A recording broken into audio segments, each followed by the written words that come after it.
But I still secretly hate them, and it's because if you reverse cause and effect, if my future is your past and your past is my future, then if you reverse cause and effect, you reverse morality. You see, the good act Mm. becomes the evil act because it leads to a good outcome.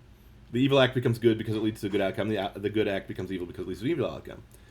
But here's the problem, and Harlan Ellison cleverly sidesteps it in this episode of Star Trek, because the good timeline where the Federation arises is so much obviously better than the bad timeline where the Nazis win.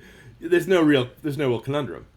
But if again, imagine it was a space story instead of a time travel story, and there were two planets, Mars and Venus, and Mars has some bad people on it and some good people on it, and Venus has some bad people on it, some good people on it, and you've got to decide between them. Now, if you're from Mars, you say blow up Venus. If you're from Venus, you'll say blow up Mars. Of You know. course. But if you're from the Nazi timeline, as my little joke about the Nazi timeline will lead to the Golden Age, okay, I mean I'm kidding. No, obviously there's in any timeline there's going to be a commingling of good and evil.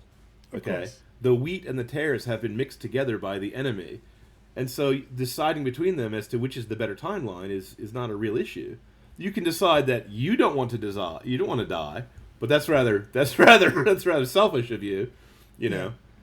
You could be a time traveler who comes from a destroyed future where the atomic war has wiped out all life, and you're there to eliminate the invention of the atom bomb, knowing that it will eliminate you.